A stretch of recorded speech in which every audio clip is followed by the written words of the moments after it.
Confinement oblige en raison de la pandémie de coronavirus dans le monde, les Français doivent désormais rester chez eux autant que possible. Bien sûr, vous pouvez encore vous déplacer à bord de votre véhicule dans certains cas précis et en respectant certaines règles et conditions. Aujourd'hui, nous allons répondre à 6 questions autour de l'usage de votre véhicule en cette période de confinement.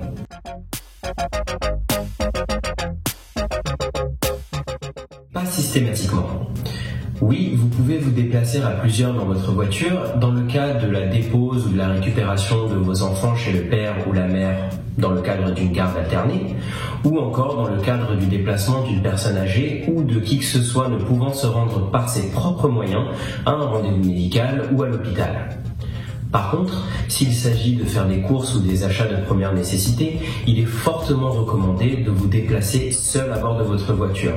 Ceci pour éviter toute contagion et propagation supplémentaire du virus dans votre entourage proche, ainsi que tout contact physique non nécessaire.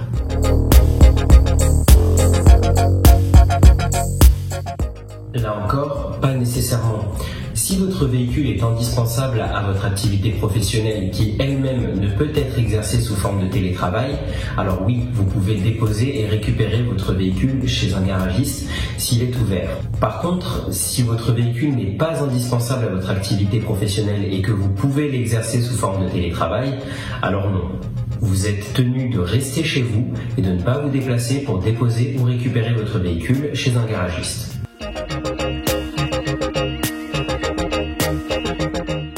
Certains centres de contrôle technique ont fermé leurs portes afin de respecter au mieux les mesures de confinement prises par l'État. Bien sûr, les conducteurs qui se trouvent en situation irrégulière en raison d'un contrôle technique arrivé à échéance et qui ne sont pas dans la possibilité de le refaire dans l'immédiat ne devraient pas être pénalisés par ces mesures. Le ministère des Transports devrait étudier une solution afin d'accorder un délai supplémentaire à tous les automobilistes dans ce cas.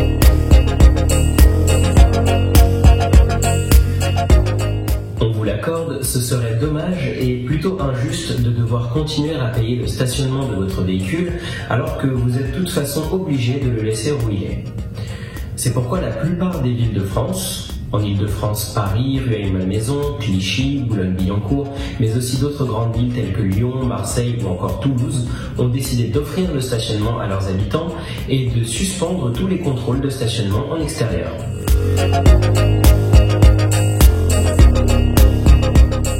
Il n'est pas interdit de prendre un taxi ou un VTC pendant cette période de confinement.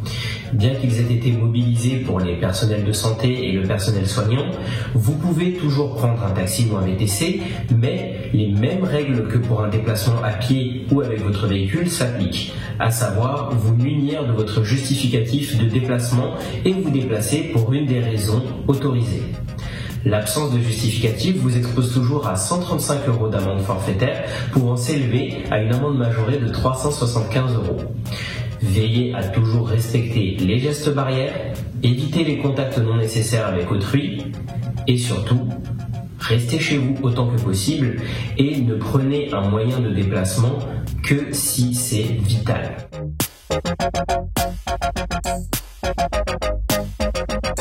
C'est bien tentant, mais la consigne est claire, c'est non.